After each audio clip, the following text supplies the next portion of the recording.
You breathe in? Well, try to. Because your corset is laced so tightly you can practically feel your spleen filing a formal complaint.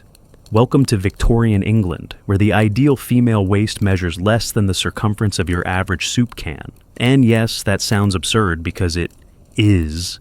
But here you are, standing in front of the mirror, your ribs squeezed like pastry dough in a sausage casing, hoping that the gentleman caller notices your new 16-inch silhouette and not the fact that you just fainted from oxygen deprivation. Corsetry isn't just fashion, it's practically a competitive sport.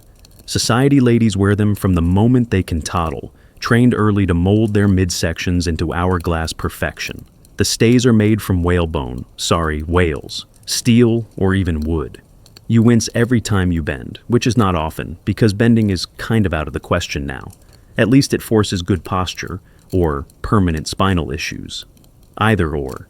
Historians still argue whether corsets were truly imposed by cruel patriarchal norms, or whether many women embraced them willingly as a symbol of elegance, discipline, or social mobility. Some even slept in their corsets, which sounds romantic until you try coughing. Your servants tighten the laces every morning until you gasp, enough. Which ironically means, I can't feel my legs. You wonder if this is what snakes feel like after a particularly ambitious meal.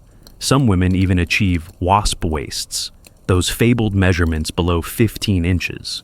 You'd applaud them, but your arms are numb and your lungs have staged a walkout. And yet, despite the suffering, you endure. Because in this world, the narrower the waist, the more moral your character supposedly appears. An hourglass figure equals virtue, delicacy, and prime marriage potential. It's not just aesthetics, it's your social currency. Quirkier still, some corsets were advertised as health-promoting, claiming to support the spine and improve digestion. That's quite bold, considering the fainting couches dotting every parlor weren't just decorative. Ironically, while women squeezed their bodies like toothpaste tubes, men in the same era were rediscovering the joy of elastic waistbands. So unfair. You try to laugh, but your ribs don't permit it. Best to keep breathing shallow and think thin thoughts. You're outside, parasol in hand, but the sun is the enemy. Direct exposure means the horrifying possibility of a tan. And in Victorian England, tan skin is the mark of the laboring class. Those poor souls who toil in fields rather than sipping tea indoors with lace-gloved hands. So, you angle your parasol just so, dodging sunlight like it's toxic gas, all in pursuit of the era's most coveted complexion, pale, ghostly, and preferably looking like you've had a nasty bout of Yes, you heard right. Tuberculosis, romanticized into a tragic beauty ideal. It thins the body, drains the cheeks, and adds a touch of dreamy fragility. It's like the Victorian equivalent of the Instagram filter called, "Please ask if I'm okay." Poets waxed rhapsodic about luminous skin, visible collarbones, and lips just dark enough to suggest you might cough up something worrisome later. To achieve this look, without the inconvenience of dying slowly, you rely on cosmetics of questionable safety. Arsenic complexion wafers are all the rage, tiny tablets promising to whiten the skin and blur imperfections. The instructions say 1 per day. The side effects whisper things like nausea, anemia, and organ failure. But hey, you look divine. Historians still argue whether most women understood the risks of these products, or whether advertising was persuasive and vague, enough to keep consumers blissfully unaware. After all, who reads the fine print when your cheekbones are finally looking sunken enough? Another trick of the trade, vinegar-soaked cloths worn overnight, or powders made with lead. The goal is porcelain smooth, nearly translucent skin. And if that means a few extra layers of liver spots later in life, or, say, liver damage, that's a future you problem. The irony? Many of the products sold to simulate pale health were also slowly killing the users. A beautiful kind of self-sabotage, really. You catch your reflection in the hall mirror. Your skin glows with that pale blue undertone, only possible through nutritional deficiency and arsenic microdosing. You dab a bit more white powder over your freckles, those traitorous sun kisses, and sigh in satisfaction. Then you remember to lie down with your head propped at just the right angle, so the light hits your cheekbones and hollows like you're composing a diary entry about lost love, or just letting your arsenic settle. You're late for tea, but your hair is not. In fact, it arrives about 7 minutes before the rest of you, perched high and wide and completely gravity-defying. Victorian hairstyles aren't just statement pieces. They're architectural triumphs. Your updo includes 3 combs, a dozen pins, and a suspicious puff of rat hair. Not from actual rats, mind you.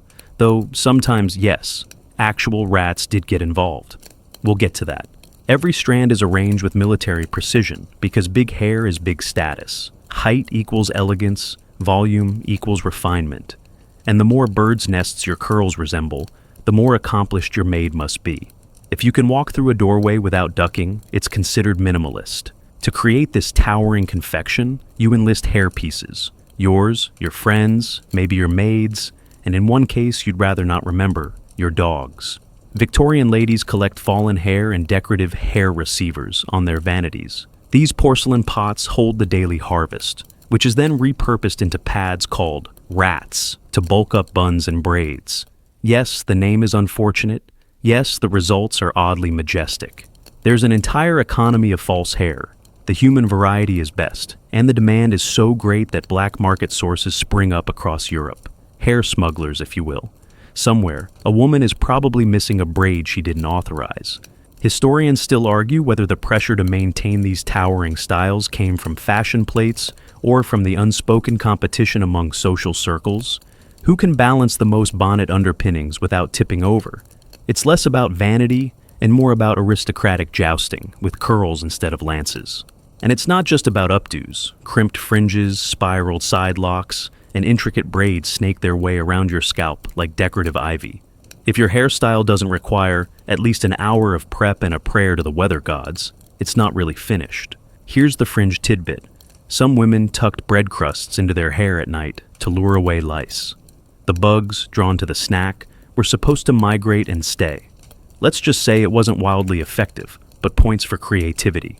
A gust of wind threatens your whole cranial ecosystem, so you shield it carefully, walking with the cautious grace of someone balancing a 3-tier cake. Your neck may ache, but your social standing has never been higher. Literally. You blink slowly in the mirror, trying not to cry, not because you're emotional, but because your eyes are currently dilated to the size of saucers. Thank belladonna for that. Literally. You just dropped a poisonous extract into your eyes so they'd appear larger, glossier, and more dough-like. If Victorian beauty has a motto, it's probably something like, if it might kill you, it probably looks fabulous. Belladonna, or deadly nightshade if you want to sound spooky, was used to dilate pupils and give the illusion of innocence and allure. The result? A glassy vacant stare that says, I'm delicate, or possibly, I can no longer see depth. Either way, it works, sort of. Historians still argue whether this practice was widespread among the general public, or mostly confined to actresses and socialites with access to the more exotic beauty potions of the day. But we do know that these drops cause blurred vision, headaches, and, with frequent use, potential blindness. All in pursuit of that dreamy, I just read Byron gaze. To complete the look, you pluck your eyebrows into thin, high arches, not exactly a forgiving move in candlelight, but who's counting? And then, using burnt matchsticks or charcoal, you trace the upper lid for a smoky effect. Think bedroom eyes, Victorian edition.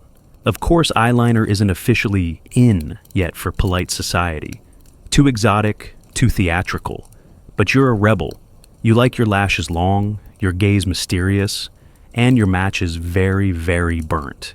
Mascara, if it exists in your circle, might be a mix of soot and elderberry juice. A formula that leaves your lashes clumpy and your hands looking like you've just come from a chimney sweeps union meeting.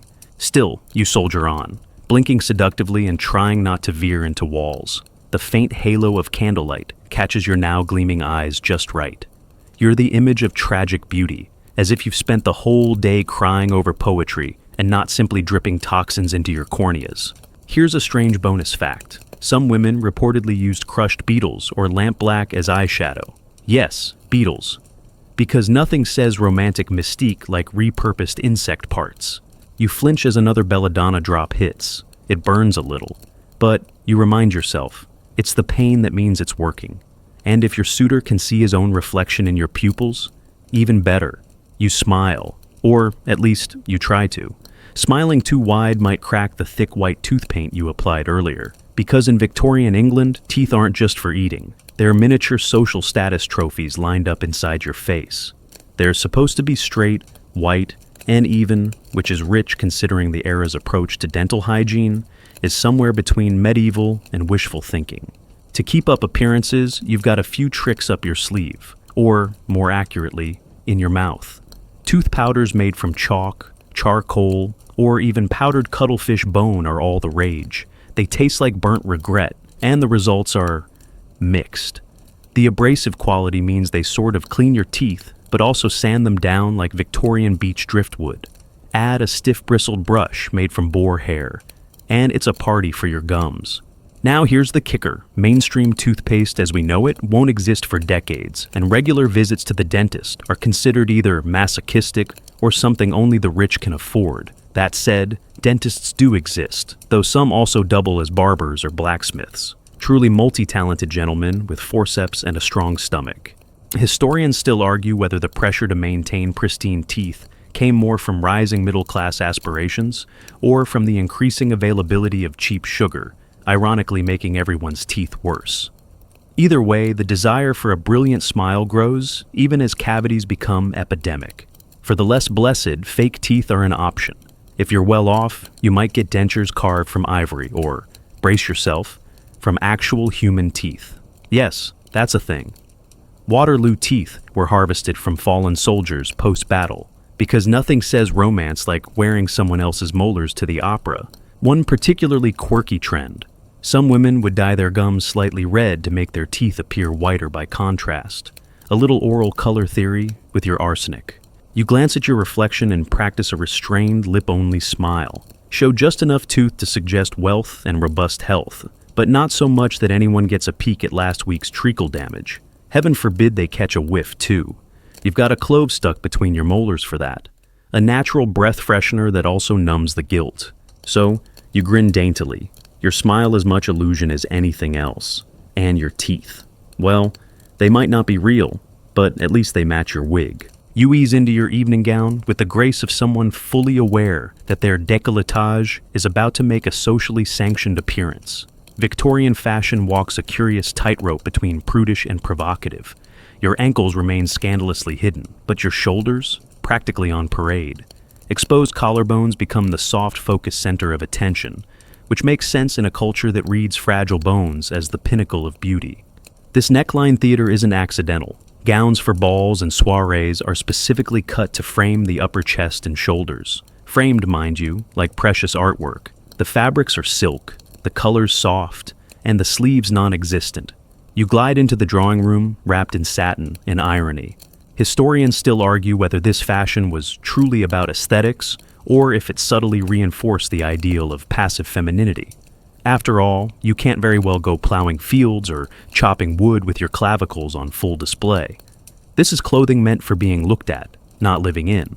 You glance around the room and note the other ladies engaging in a sort of shoulder-off. Who has the most porcelain skin? The most delicate curve from neck to arm? You all pretend not to notice each other, while very much noticing each other. You fan yourself casually, drawing attention to your exposed neckline, in a move so choreographed, it might as well come with a musical cue. Of course, this game has rules. You can show skin only in designated zones. Arms, shoulders, maybe a whisper of back. But heaven forbid anyone sees your knees. That would trigger social collapse. Here's the quirky twist. Some women rubbed lemon juice or even raw meat on their skin to enhance smoothness and clarity. The idea was to feed the skin. Whether metaphorically or literally remains unclear. One can only hope it wasn't both. To maintain moral uprightness while basically naked from the collarbone up, you accessorize with gloves, fans, and expressions of demure disinterest. The body is on display, but the mind is above reproach. It's an exercise in fashionable contradiction. You shift slightly to catch the candlelight just so. The shimmer dances across your shoulder like a carefully scripted scandal. It's not overtly seductive, it's just anatomically informative. So, there you are, nearly backless, modest to a fault, and radiating the kind of delicate restraint that says, yes, I am the picture of Victorian virtue. Now, please admire my clavicles. You straighten your cravat and twist the ends of your mustache with the concentration of a man diffusing a bomb. Because in Victorian England, your facial hair isn't just hair. It's politics, masculinity, and a subtle declaration of your worldview. Mustaches, sideburns, mutton chops, full beards. They're all loud little essays on who you are, or at least who you wish people thought you were. The mustache, in particular, is a battlefield. Officers in the British military are actually required to grow one until 1916, because apparently nothing screams discipline like decorative lip fuzz. Meanwhile, civilians imitate the style, eager to appear just as dashing, war-ready, and capable of dramatically stroking their upper lip during deep thought. You, of course, favor the handlebars. They're waxed within an inch of their life, curled with the precision of a calligraphy flourish. The scent of pomade, made from everything from bear fat to petroleum jelly, lingers pleasantly, or aggressively, depending on the batch. Historians still argue whether the facial hair boom was a genuine return to natural manhood after the smooth-faced Enlightenment period, or merely another trend whipped into existence by fashion plates and military influence. Either way, your chin's not seeing daylight anytime soon. And yes, there's competition. Gentlemen host mustache competitions, some formal, some whispered over billiards and brandy. Points for symmetry, boldness, and stiffness. You want facial hair that could double as a fencing foil. The fringe detail? Some enterprising souls actually market mustache cups, teacups with a little porcelain guard across the top to protect your precious hairs from tea or soup. No gentleman wants his mustache wilting into his consommé. That would be a scandal. There's even a whisper of judgment for the clean-shaven man. Is he ill? Is he trying too hard to look young? Is he, gasp, foreign? Beards imply wisdom. Mustaches, virility, chin straps. Well, those are a cry for help. But we don't talk about that. You take a final glance in the mirror and give your mustache a proud, upward flick. It holds. It always does. Your face may not be symmetrical. Your nose may veer slightly left. But your mustache is a beacon of order in an otherwise chaotic world. You step out into the night with your lip fortress intact, ready to duel, debate, or at least enjoy some unsullied tea. You pause at the mirror again, yes, again, and scrutinize your nose. Not because you're vain, of course. It's just that noses, in this era, carry a peculiar burden. They are no longer simply for smelling flowers or turning up at scandal. Now, they whisper secrets about your class, your character, even your intellect. Welcome to Victorian physiognomy, where your face is your resume and your nose is the opening line. The ideal nose, according to fashion plates and pop science pamphlets, is Grecian, straight, narrow, and dignified. A Roman nose might pass for strong-willed, while a snub nose, frivolous. Some even believe a hooked nose indicates cunning. No pressure, though. Just know that a poorly shaped schnoz might imply you're morally suspect or, worse, middle class. Historians still argue whether this nose obsession stemmed more from artistic trends, thank you, classical sculpture, or from pseudoscientific racial theories circulating like bad cologne. Either way, people begin to notice noses. They comment, compare, and occasionally cover them with artful shading. You naturally have taken precautions. A bit of strategic powder down the bridge, a slight contour near the nostrils. Nothing drastic, just enough to fake a little aristocratic altitude. Your handmaid is very discreet. She knows how to highlight nobility and conceal inheritance from the fishmonger's side.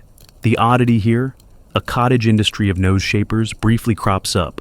These are tiny metal contraptions, like nose corsets, that promise to mold your cartilage overnight into a finer silhouette. Just wear it while you sleep. Ignore the discomfort.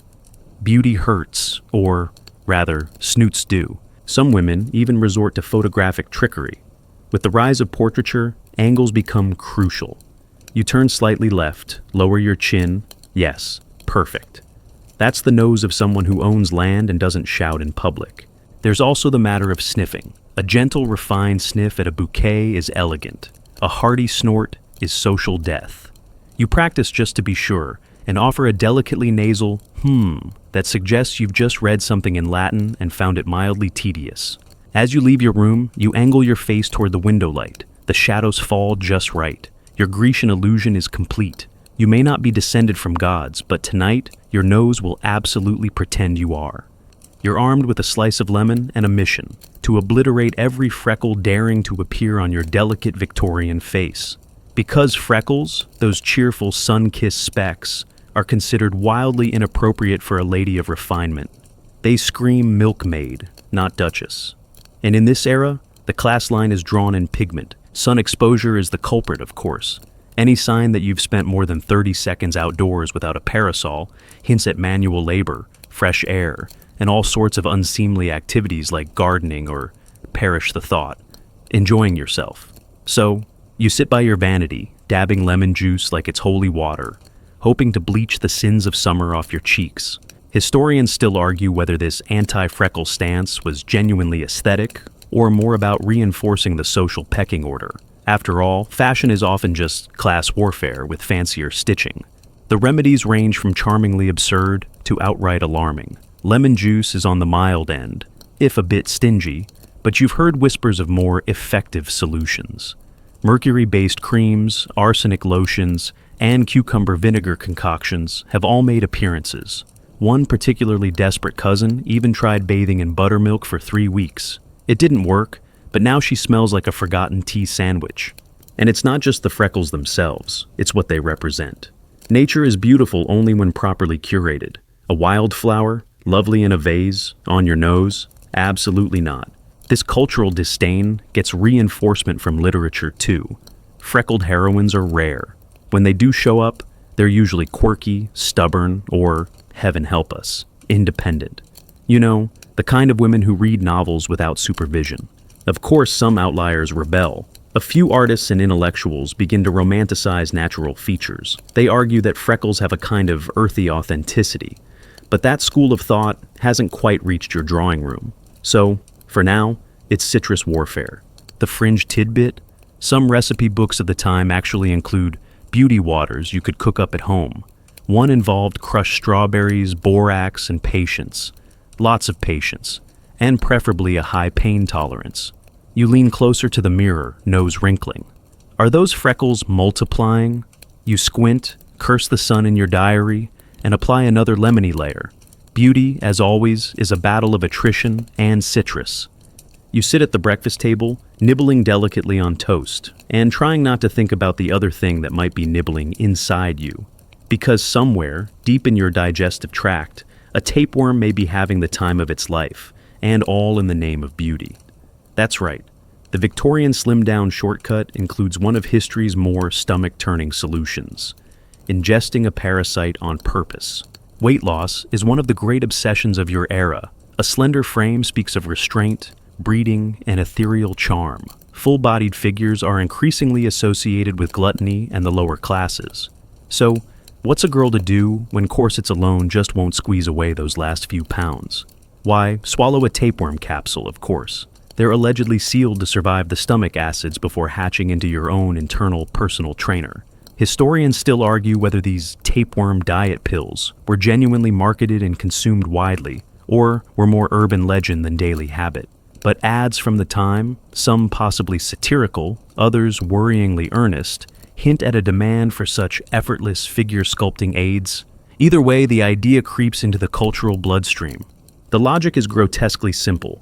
The worm eats your food before you do, allowing you to slim down while still enjoying generous helpings of cake and custard. It's like having a metabolism fairy, if that fairy were long, squirmy, and occasionally required extraction via deeply unpleasant means.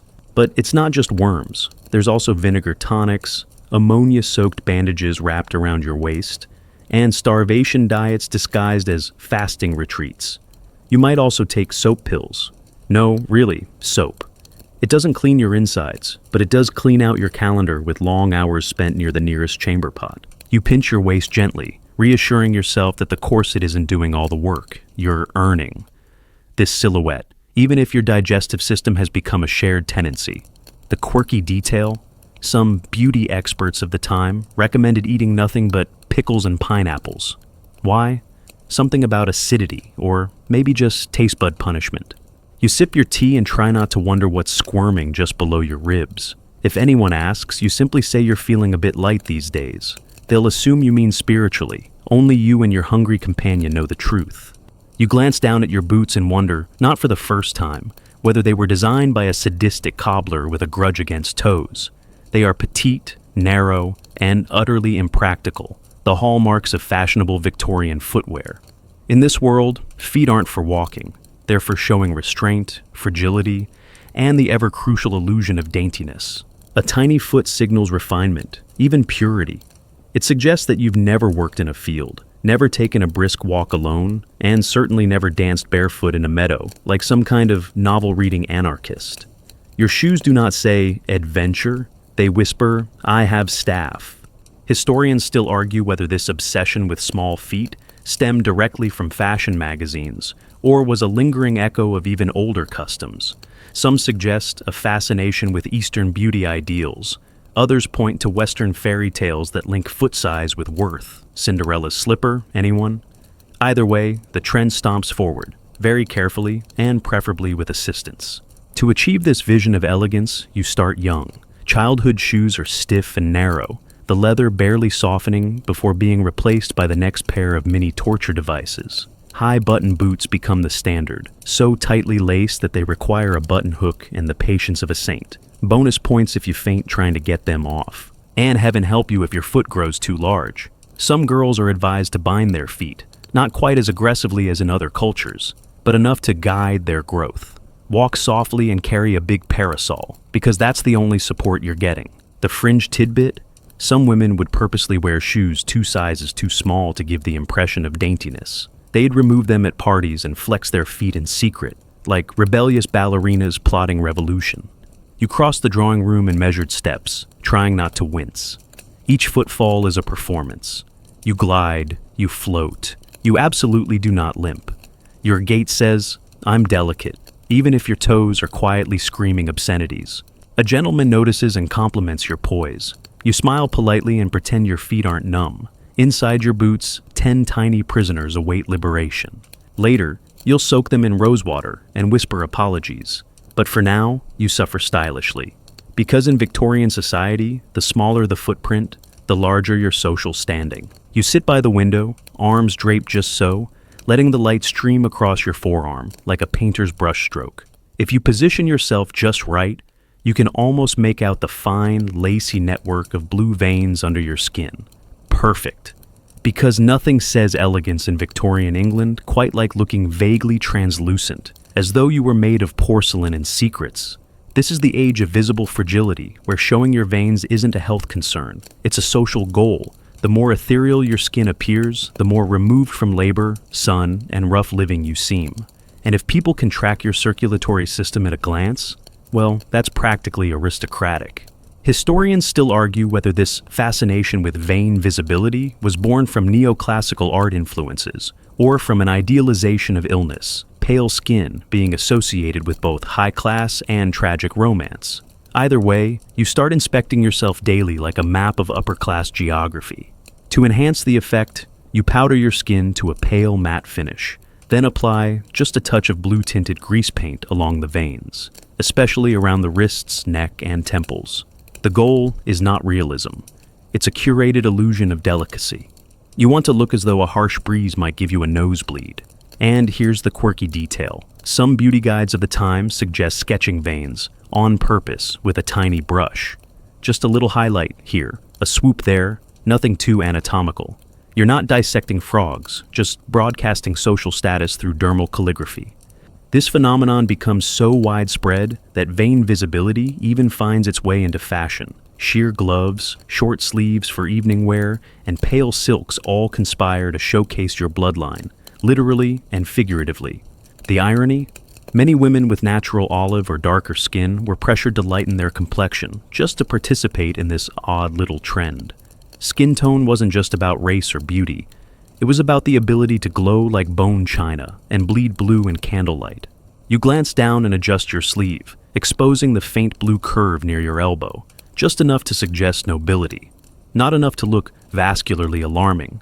It's a delicate balance. So, you sit, demure and perfectly illuminated, waiting to be admired not just for your grace, but for the artistic little riverways just beneath your skin. You're draped in black from bonnet to boots, a vision of sorrow and style. But this isn't just grief, it's fashion. Because in Victorian England, mourning isn't simply an emotional process. It's an aesthetic commitment, a full-body performance, a long, grimly elegant costume drama that can last years, depending on your closeness to the dearly departed. Queen Victoria sets the tone, of course. After Prince Albert's death in 1861, she dons black and refuses to take it off for the next 4 decades. Her public grief becomes a national blueprint, and soon, mourning wear evolves into a deeply codified system of fabrics, accessories, and unspoken expectations. You now find yourself calculating loss in layers. Full mourning, that's solid black crepe with no shine. No jewelry, no embroidery, just matte solemnity. Half mourning, you graduate to lavender, gray, or mauve. Finally, a pop of color, though it whispers rather than sings. You might wear mourning for your husband, your brother, your second cousin twice removed, or even your employer if you're in service. Historians still argue whether this complex system genuinely helped people process grief, or if it simply commodified it into another category of consumer culture. Because yes, mourning dress becomes a booming industry. Entire shops cater solely to the bereaved, offering sorrow a la mode. You adjust your jet-beaded brooch, one of the few decorative touches allowed. Jet, fossilized wood, dark as midnight, is practically the Gucci of grief accessories. Your gloves are black silk, your veil thick enough to blur your features but not your tears. Or, let's be honest, your boredom. Mourning events can be terribly tedious. Here's a peculiar footnote. Some women have their hair made into memorial jewelry, bracelets, rings, even wreaths crafted from woven strands. It's morbid, it's tender, it's very on brand for an era obsessed with both beauty and decay. Of course, you're also expected to behave accordingly. No laughing in public, no dancing, no embroidery of bright flowers, but heaven forbid you appear too sad for too long. People might suspect you're making a spectacle of it. Mourning must be sincere, but also tasteful. It's a social tightrope in a black crinoline. You smooth the folds of your gown and step into the room. The scent of old lace and rose oil clings to the air. You are sorrow embodied, a silhouette in black, and, despite it all, just a little bit stunning. You catch a whiff of yourself and wonder, briefly, if it's time to change your scent strategy. But bathing daily isn't exactly the norm in Victorian England, so you reach for your perfume vial instead.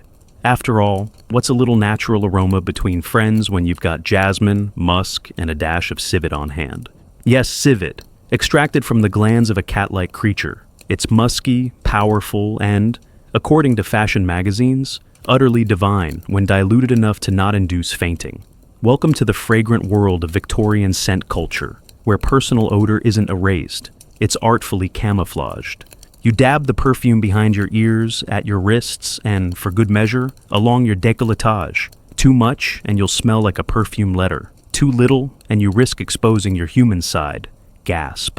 A lady should always smell vaguely like an expensive garden, never like she owns working sweat glands. Historians still argue whether this olfactory obsession was driven by genuine hygiene concerns, or more about masking the unavoidable realities of coal smoke, horse droppings, and the sheer lack of indoor plumbing. Either way, everyone's dousing themselves in something. Lavender, rosewater, and eau de cologne waft through every respectable parlor. But not all scents are created equal. Men favor spicier, leather-infused fragrances. Women prefer florals, unless, of course, they're mourning. Then it's violet or none at all. You keep a collection of tiny cut glass bottles on your vanity, like a chemist of class and illusion. Here's the quirky bit. Some ladies sew perfume sachets into their petticoats so they emit a steady waft of fragrance as they walk. Imagine leaving a scented breadcrumb trail through society, like a very fragrant Hansel and Gretel. Soap is optional. When used, it's usually perfumed to high heaven. Scented handkerchiefs are waved under noses to combat street stench, or, let's be honest, each other's lapses in freshness. You wouldn't say anything, of course. That would be rude. But you might sniff a little louder. You spritz the final touch and inhale. It's floral with a side of mystery. You hope it lingers in the air like a whispered compliment or a well-executed flirtation. There. Now you're ready to attend the soiree, blend seamlessly into a sea of lavender ghosts, and leave behind only your signature scent. 1 part rose, 1 part civet, and 1 part denial. You tilt your head slightly as the gentleman fingers your temple with faux academic interest. "Ah, yes," he murmurs, as if deciphering a riddle written in Braille. "Very pronounced benevolence. a sign of deep kindness, or possibly an artistic nature. You nod politely and resist the urge to ask if he's done poking your skull yet. Welcome to the curious world of phrenology, a Victorian favorite where beauty, character, and destiny are allegedly mapped onto the bumps of your head. In this era, your cranium is a canvas of clues: lump on the back left, you're likely musical, broad forehead, highly intellectual, oddly lumpy near the ear, time to reevaluate your criminal potential. Historians still argue whether phrenology was ever taken truly seriously by the broader medical community, or merely embraced by an enthusiastic public hungry for self-improvement and pseudoscience. Either way, it captures the cultural imagination and earns a place in parlors, salons, and, most entertainingly, dating advice columns. For the fashionable, phrenology becomes a kind of party trick. Imagine a soiree where a well-dressed guest touches your skull and guesses your romantic prospects. It's like speed dating meets brain bumps. Some women take the analysis to heart. A favorable amativeness bump, time to wear your hair parted just so. A strong combativeness region, maybe soften that silhouette with pastels. Beauty is no longer just skin deep, it's bone deep. There's talk of skull shapes influencing hat design. Hat pins suddenly have existential weight. And here's the delightful quirk. Some enthusiasts believe you can reshape your character and your bumps through proper behavior and thought. A kind of cerebral exercise routine, if you will. Today's self-help journals, yesterday's head calisthenics. You glance at the phrenology bust on your writing desk, its etched lines dividing your head like a railway map. Each zone promises something: kindness, wit, greed, imagination. You run a finger along the idealism ridge and wonder if that explains your fondness for tragic poetry or just your latest corset purchase. Despite its eventual fall from scientific grace, phrenology leaves its mark. It shaped how Victorians saw beauty, a perfect blend of form and supposed function, inner virtue sculpted into outer curves. So, you adjust your hat, one that fits snugly over your firmness bump, and head out, your skull humming with possibility. In Victorian England, even your head's topography makes a statement, and yours, positively enchanting. You wake up in chains, which is rarely a good sign.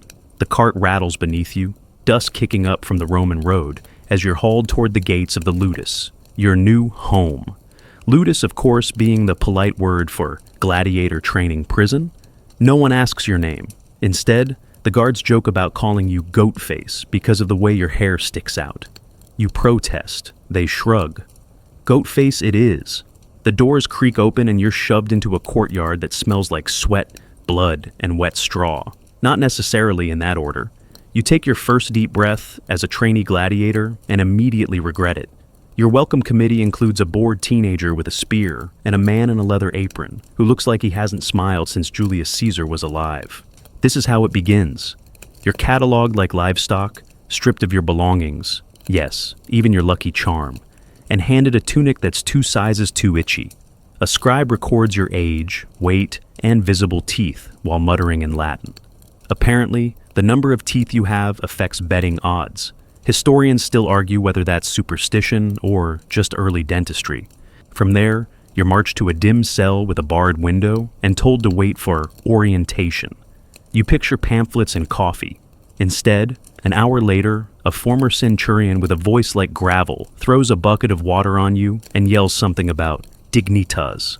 You're not sure what that means, but you get the sense it's not optional. Fact, many gladiators were not slaves, but volunteers seeking fame, debt relief, or just a really misguided midlife crisis.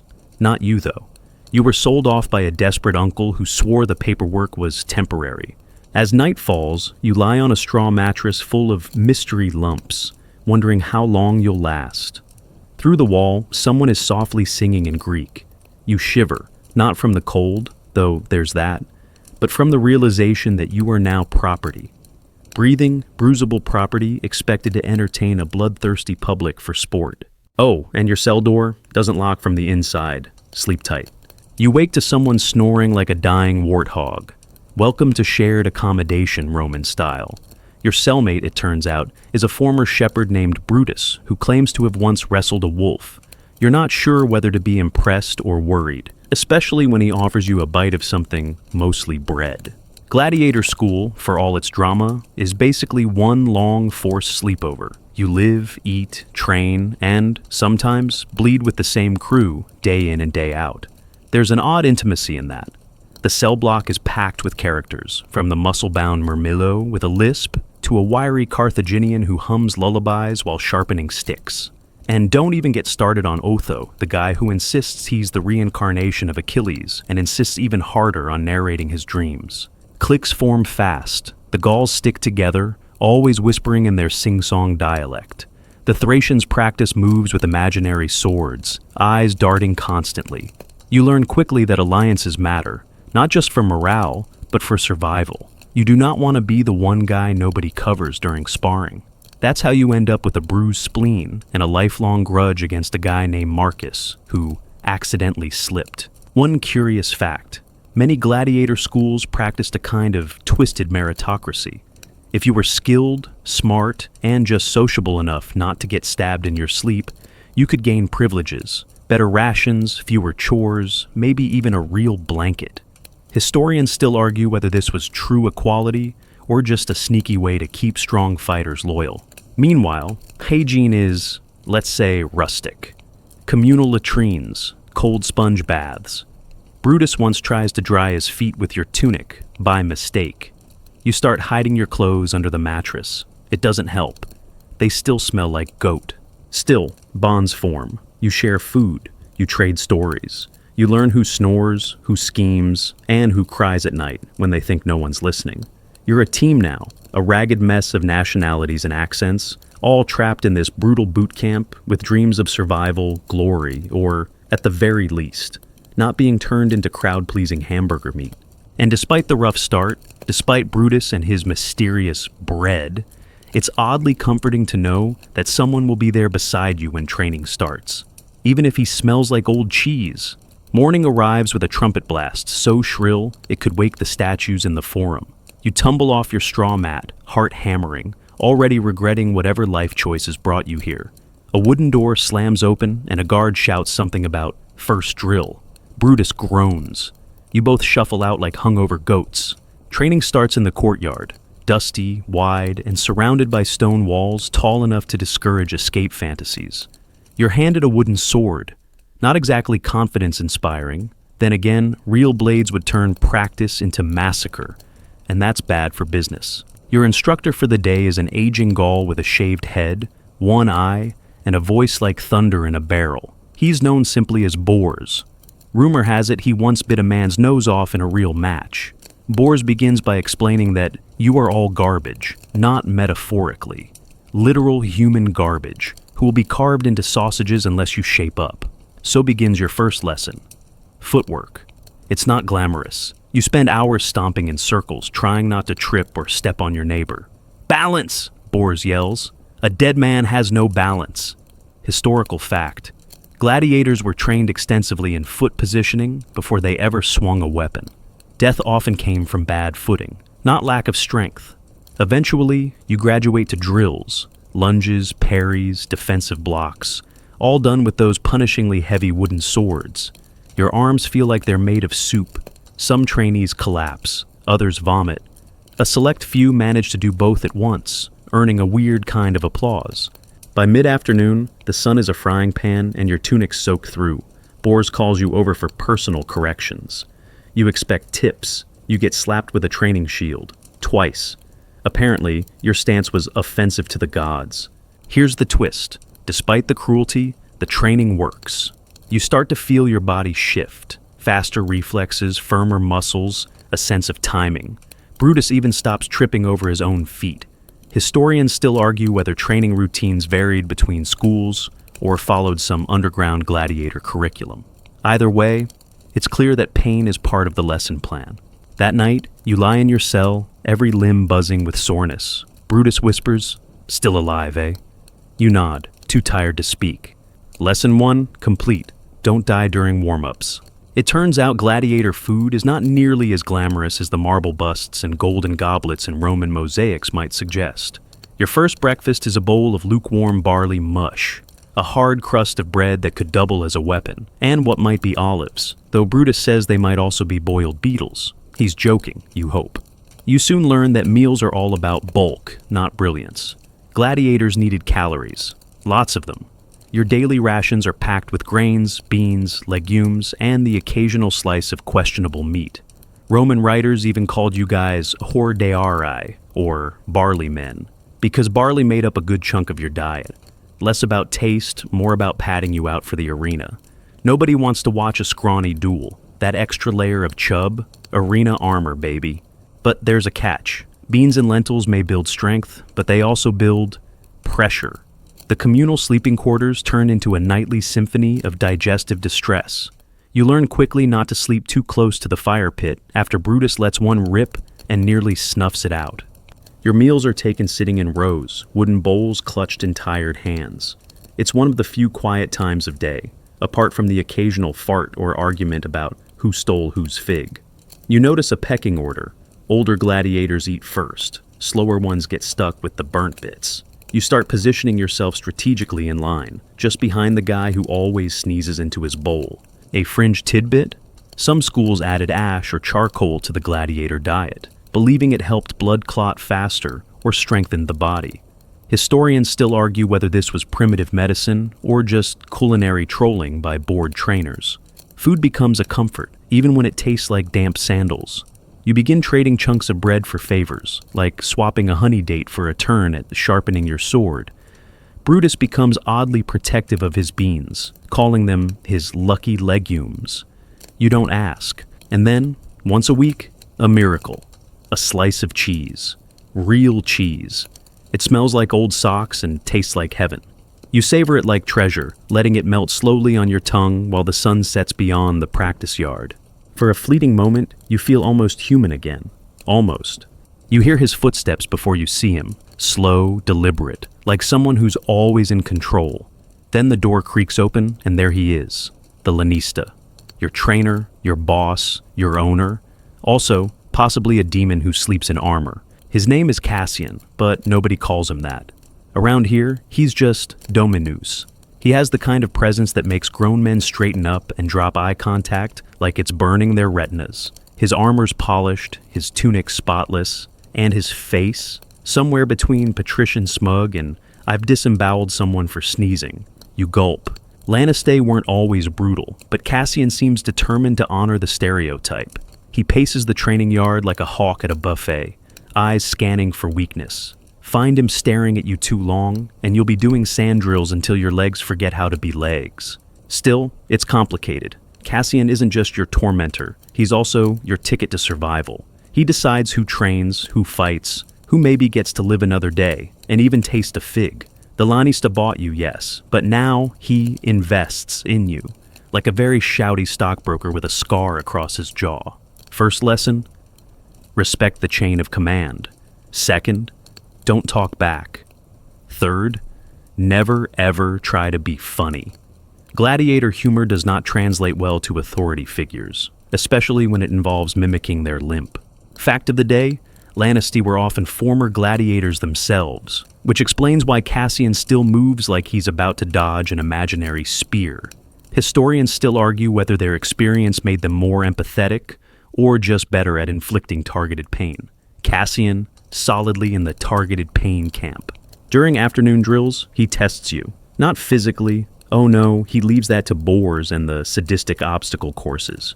Cassian wants to see who breaks under pressure, who flinches, who gets angry. You manage to keep your cool, even when he flicks your ear and calls you maggot. You begin to understand the game. Cassian doesn't need to scream. His silence says more. When he pauses by your shield wall practice and nods, just once, it feels like winning the chariot race. You'd never admit it, but part of you wants his approval, even if it comes sandwiched between humiliation and a slap on the back hard enough to dislocate your soul. A week in, you're finally issued your official kit. Sort of. You're herded to the armory, a glorified shed that smells like oil, metal, and defeated dreams. Inside, racks of helmets, shields, greaves, and various pokey things line the walls. A retired gladiator named Nero, whose left eye twitches when he laughs, which is often, sizes you up like a tailor with PTSD. He mutters, eyeing your arms. Maybe a secutor. You've got that can't breathe in this helmet energy. Turns out, You don't get to choose your gear. Your body type does. Tall and broad, Murmillo, fast and wiry, Thraex. If you have decent stamina and a tragic aura, maybe a Retiarius, net and trident, no helmet, maximum drama. You're assigned as a Dimachorus, 2 swords, no shield, twice the wrist pain. You try not to look too horrified. Nero hands you your weapons like a proud uncle passing down cursed heirlooms. Don't lose these, or your hands. Your armor is piecemeal but iconic. Bronze greaves for the shins, leather straps for the torso, and a helmet that feels like sticking your head in a mailbox. And let's not ignore the loincloth. Stylish, breathable, a total invitation for splinters. Meanwhile, your fellow recruits are undergoing their own transformations. Brutus, bless him, is handed a huge shield and a short sword, classic Murmillo. He grins like a child at Saturnalia. Otho, the reincarnated Achilles guy, he gets assigned to the Thracian class and immediately begins lecturing his reflection in the shield. The oddest moment comes when you see a fellow gladiator kissing his helmet. Full-on, lip-to-metal contact. Apparently, it's his lucky girl. Historians still argue whether gladiators genuinely formed emotional bonds with their gear or just lost track of reality somewhere around the 3rd concussion. Fringe theory, some helmets had personal names etched inside. With gear in hand, you're marched back to the yard for weapon drills. Everything's heavier now. The dual swords force you to rethink your balance, timing, and whether you ever really wanted fingers. Bors watches from the sidelines, occasionally shouting things like, "Pretend it's someone who owes you money," surprisingly effective. You end the day coated in sweat, sand, and at least one other person's blood. They're fine, mostly. As you collapse on your bunk, Brutus pats your back, right on a fresh bruise, and says, "Now you look like a gladiator." You're not sure if that's encouraging or a warning. You first hear about the sandpit specials during lunch, right after Brutus tries to trade a handful of lentils for a dried fig and gets laughed at by a bald Gaul with suspiciously clean fingernails. Apparently, the fig market's a hotbed of insider trading. Turns out, beneath the sweating, sparring surface of Gladiator School runs a thriving undercurrent of deals, bets, and conveniently timed injuries. You notice one guy, Lucan, keeps avoiding weapon drills with a limp that shifts legs every week. Another, Felix, always seems to accidentally disarm his opponent right when Cassian's watching. Bors doesn't buy it. He starts assigning partner drills at random, then switches them mid-session just to catch slackers. Doesn't stop the scheming, though. It just makes it sneakier. Historians still argue whether these inner camp politics were part of the school's culture, or simply the result of bored, bruised men getting creative with survival tactics. There's a whole economy here. Strong fighters sometimes rent out their protection in exchange for food, laundry favors, or even foot rubs, don't ask. You learn fast that trading is more than just swapping gear. It's strategy. Brutus scores a better tunic after giving someone his extra helmet liner. You don't ask where he got the second one. And then there's the gambling. Oh, the gambling. Guards bet on everything. How long it'll take a rookie to puke, who'll drop their sword during drills, even whose sandal will snap first during morning marches. You once saw 2 trainers nearly come to blows over a bet involving a frog and a bowl of porridge. Still unclear on the rules. Fact check. Some Lanisti ran entire betting rings from within the school, profiting off mock battles staged for wealthy patrons. This wasn't just sport, it was business, and everyone had a price. The shadiest part? Some injuries aren't accidental. Felix suddenly shows up with a gashed thigh. Says it happened sparring. But you saw him last night, whispering near the kitchens with a man holding a money pouch. The next day he's out of training, just in time for the monthly mock match in front of visiting nobles. You start sleeping a little less soundly, keeping your gear close, watching how people move. Trust is a luxury here, and luxury doesn't come cheap. At least Brutus still shares his cheese, probably doesn't realize it's the same slice every time. One morning, you're pulled from weapon drills and herded toward a makeshift amphitheater within the ludus walls. No swords today, just exaggerated gestures, bellowing instructions, and a wooden plank someone claims is a stage. You blink, confused. Is this theater class? Sort of. Cassian introduces you to Lucilla, a former arena performer turned spectacle coach. She's as sharp as a dagger and twice as dramatic. "You're not just killers," she says, sweeping her arm like a thunder goddess. You're entertainers. Brutus blinks. Like clowns? She doesn't answer, just smacks him with a reed and yells, "Again, but with flair." Welcome to Spectacle School 101. Turns out, fighting is only half the job. The other half, selling it. Your audience won't remember your perfect parry, but they'll cheer forever if you bleed in slow motion and fall like a tragic hero. Lucilla teaches you how to roar convincingly, how to take a blow without looking like a marionette with a broken string, and, most importantly, how to die. Dramatically. You practice collapse techniques for hours. Knees first, hands splayed, one arm outstretched like you're reaching for your lost childhood. Theatrics are everything. The crowd wants a show, not a shuffle. Historians still argue whether some gladiators survived because of skill or because they were too entertaining to kill.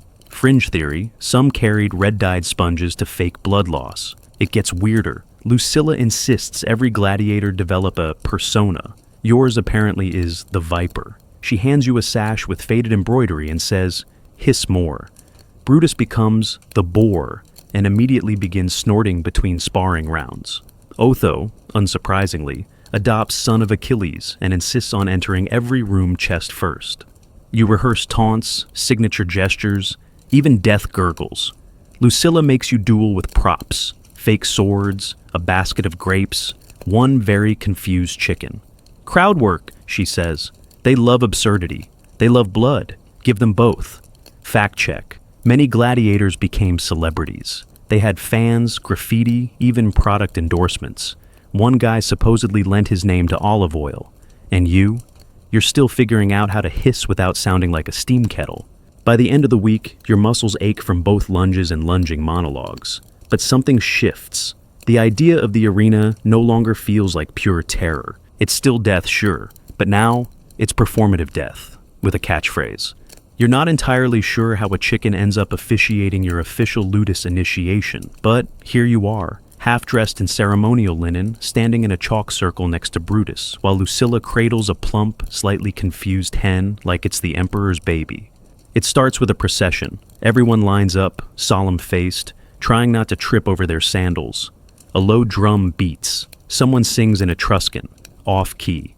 You're handed a wax seal imprinted with the school's symbol, a snarling wolf biting a gladius. You clutch it like it means something, because apparently it does. Then comes the oath. Cassian steps forward, resplendent in his parade armor, and recites the traditional vow. You repeat after him, promising to fight with honor, obey orders, and die with flair if necessary. Brutus fumbles a line, muttering something about dying with bread. Cassian glares. Nobody laughs, except the chicken, who squawks. Fun fact, this ritual wasn't just pageantry. It marked your formal status as octoratus, a person who had sworn themselves to the arena.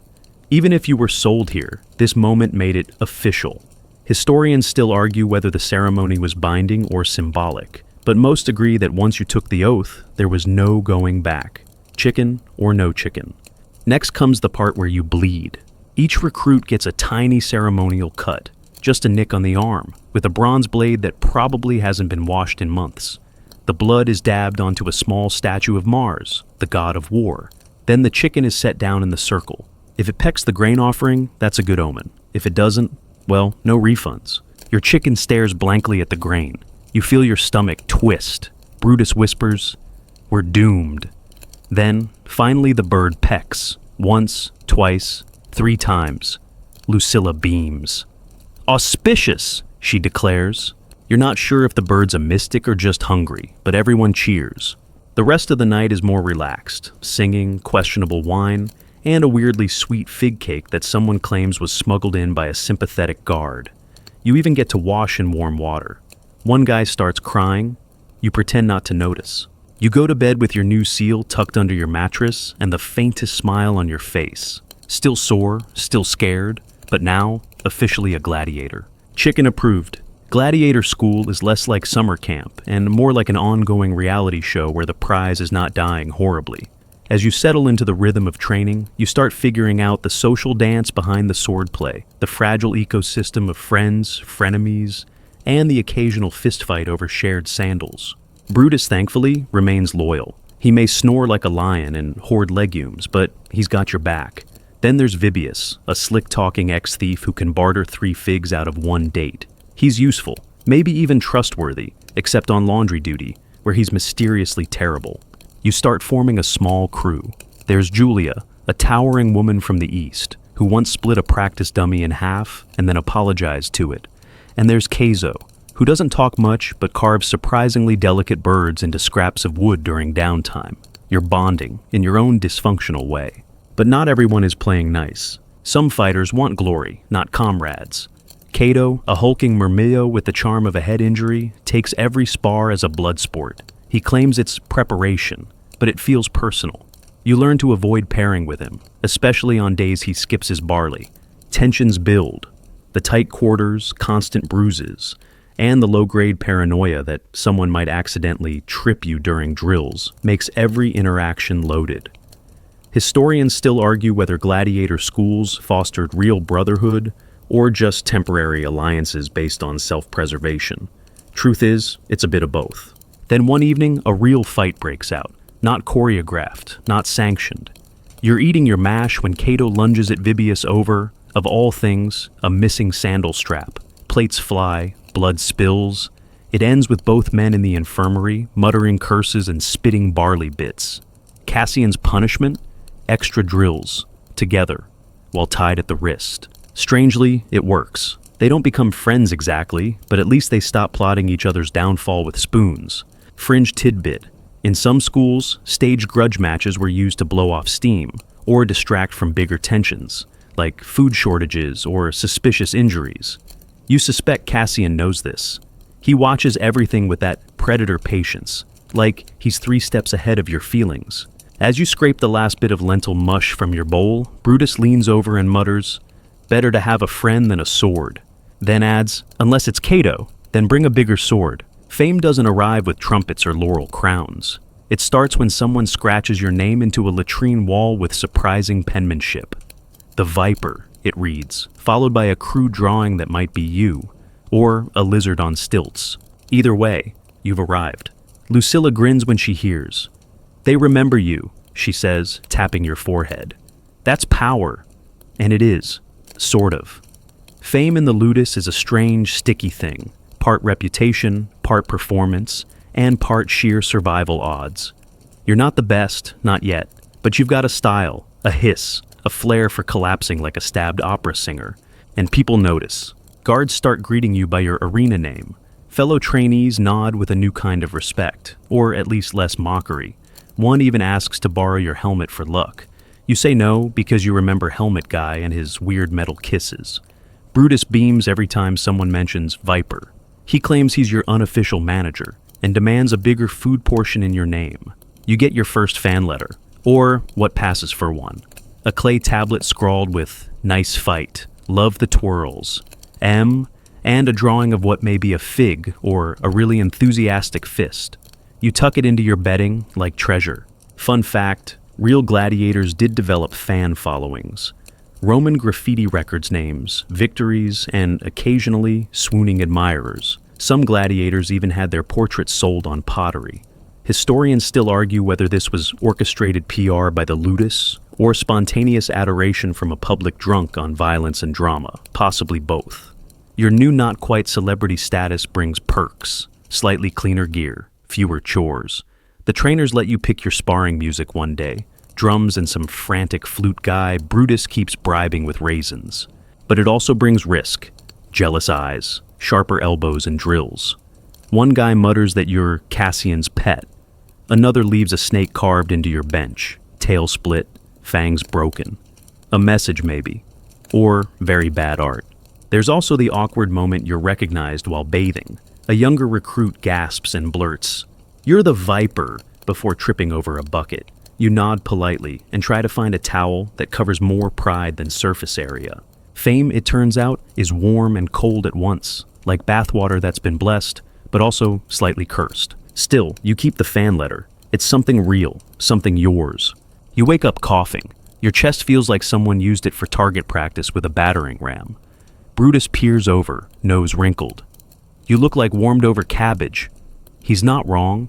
Sick days in gladiator school are like snow days in a volcano. Technically possible, but mostly mythical. You're still dragged to the courtyard, still handed a practice sword, still told to swing until the horizon blurs. And when you finally collapse into the mud, Cassian merely says, "Weeds die first." Comforting. Eventually, you're deemed unfit to train. Congratulations. You've won a one-way trip to the infirmary, or, as it's better known, the Rat Palace. It smells like vinegar, damp wool, and broken promises. A medicus named Hilarion pokes at you with fingers like twigs and declares you have a fever of the spleen. Not a real thing, but sure. Treatment begins with something foul and fizzy. You ask what's in it. Hilarion says, "It's secret, and also fermented mouse paste." You almost die just from the taste. Real historical fact. Roman medicine was a wild blend of herbal remedies, superstition, and sheer guesswork. Gladiator schools often had their own medici, trained specifically to keep fighters alive just long enough to bleed on cue. Historians still argue whether they were miracle workers or glorified butchers with a bandage budget. Fringe tidbit: some schools use spiderweb poultices for wounds, believing they helped clotting. Others use burnt hair. You get both. Hilarion applies a spiderweb salve to your arm and then burns a lock of your own hair for balance. It's not comforting. As you recover, the infirmary becomes a bizarre social hub. Injured fighters groan in chorus.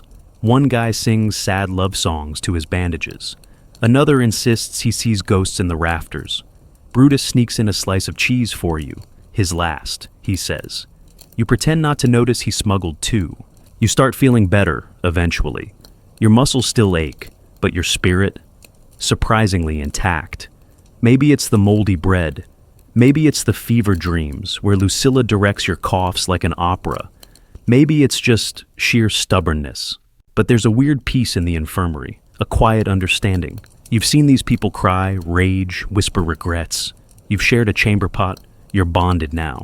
And once you step out, back into the sand and steel, you know one thing for sure. You survived your first sickness, mouse paste and all. It starts with whispers, soft, half joking, the kind of muttered nonsense people say when they think no one's really listening. "You know Spartacus didn't die," someone says during night watch. "My cousin saw him in Neapolis, running a bakery." Sure he did, but then it spreads. Felix swears a guard has been slipping him notes. Julia claims she spotted a map tucked inside a water jug. You overhear two veterans arguing in hushed tones about a supply cart with a loose axle and a shadowy friend outside the gates. Escape, a word that tastes forbidden, like figs during Lent or wine in the infirmary. Most don't say it outright. They just raise eyebrows, nod toward dark corners, talk about other options. But the idea sinks its teeth in deep. Brutus, of course, is all in. "We dig a tunnel," he whispers one night. "Like moles. Angry, well-armed moles." You suggest perhaps a more subtle plan. He's disappointed, but agrees to workshop it. Fact time. Real escape attempts from gladiator schools happened, most famously by Spartacus, the rebel superstar who kicked off a full-blown slave war. Historians still argue whether his success was luck, charisma, or tactical brilliance. Fringe theory. The revolt started with kitchen knives and stolen skewers. Guts over gear. Back in your ludus, tension grows. Someone's hoarding bread. Another's caught with a hidden blade. One morning, Caeso disappears. Just gone, no fight, no funeral. Cassian says he was transferred. Nobody believes him. You check your bedding twice every night. Eventually, you're approached. It's Vibius, naturally, always in the thick of things. He leans in close, breath warm with fermented lentils. "We're leaving," he murmurs. "You in?" You don't answer right away. Too many moving pieces, too many eyes, but curiosity itches. You sneak into the storeroom on a night shift and find a stash. Food, bandages, what looks like a rope made of braided tunics. Evidence. Real plans. You report nothing, yet you're torn. Freedom hums in your bones, but so does fear. You've trained, gained respect, survived. You're close, closer than ever, to proving you're more than just property. And yet, what if? That night, you lie awake listening to the wind press against the walls. Brutus snores, a rat scurries across the floor, and somewhere, in the dark beyond, someone hums an old marching song. Rebellion isn't a choice, it's a fever. The drums start before dawn. Not the usual rhythm for drills or mess call. This one is deeper, slower, a heartbeat from something ancient and hungry. You sit up fast. Brutus is already awake, strapping on his gear with shaking fingers. Today's the day. Cassian appears in the corridor, flanked by guards and tension. "Arena match, 5 names," he announces. "Yours is second on the list." "Don't embarrass me." Everything moves quickly after that. Armor check, weapon issue, a quick smear of oil to make you glisten for the crowd. Brutus ties your sash with a trembling grin. "Just remember your training," he says. "And if not that, remember to look cool while bleeding." You laugh, sort of. As you march out of the ludus, the sun rises behind you like a flaming omen. The arena looms ahead, bigger than you imagined. The cheers reach you first, a roar that swells as you step into the stone maw of the amphitheater. You blink against the brightness, sand underfoot, sky above, steel at your side. You're not alone. Across the pit stands your opponent, tall, grim, with a helmet shaped like a wolf's maw and a trident resting casually in his hand. He nods once, like you're part of some grim ritual. You nod back, mostly to keep your knees from giving out. Historical fact: many matches were not to the death. A good show mattered more than a corpse. If the crowd liked you, and if you fought well, you might live. Historians still argue how often that mercy was granted. Fringe tidbit: some gladiators rubbed ashes or dust on their skin to appear bloodier than they were. Drama saved lives. You hear Lucilla's voice in your head. Posture, presentation, pain cells. The match begins. It's a blur of sand and sweat and instinct. You dodge the trident, strike, miss, parry. His net snags your arm, but you twist out barely. Your sword finds his ribs, lightly, enough to stagger him. The crowd screams. You stagger back, panting. Then he's down, not dead, just winded. You raise your sword. He lifts his hand. The crowd roars. Now comes the moment. The thumb. Cassian watches from the royal box. He doesn't move. The audience debates. Thumbs sideways, up, down. Gestures swirling like leaves in a storm. You hold your breath. This isn't just a fight. It's your future, teetering on the whim of strangers with wine cups and opinions. Thumbs tilt. Up. You live. The sand clings to your skin like a second, grittier soul. Your chest heaves. Your legs tremble. But you're still on them. Alive. Somehow. Impossibly. The crowd chants your name. Well, your arena name. Viper has a certain bite to it.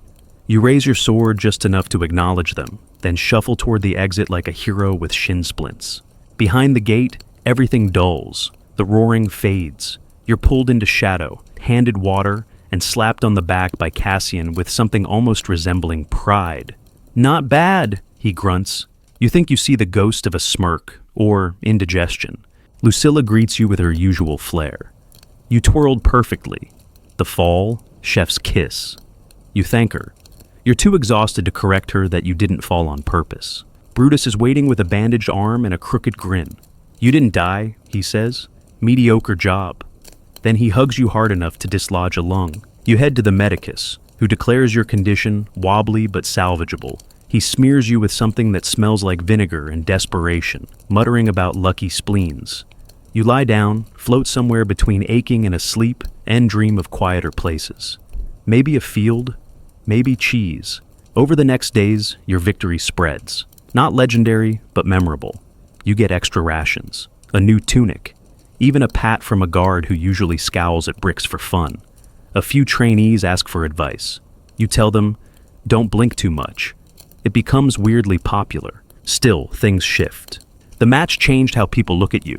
No longer just a trainee. You're part of the story now, part of the school's lore. People tell your fight with extra flair. The viper coiled, then struck. You tripped. His blade sang. It clanged, badly. You return to training, because there's always more. You sharpen your moves, heal, observe. There's talk of travel, other arenas, bigger crowds, even the Colosseum. Brutus jokes you'll need a manager. You joke back. Maybe it's not a joke. Fringe tidbit. Some gladiators retired after enough victories. Others became instructors. A few vanished, bought freedom, changed names, lived quiet lives, or tried to. Historians still argue how many truly walked away from the sand. And you don't know yet. But tonight, in the cell that somehow feels smaller and safer than it did months ago, you stare at your wax seal, your scarred gear, your fan letter. You breathe. You survived Gladiator school. For now.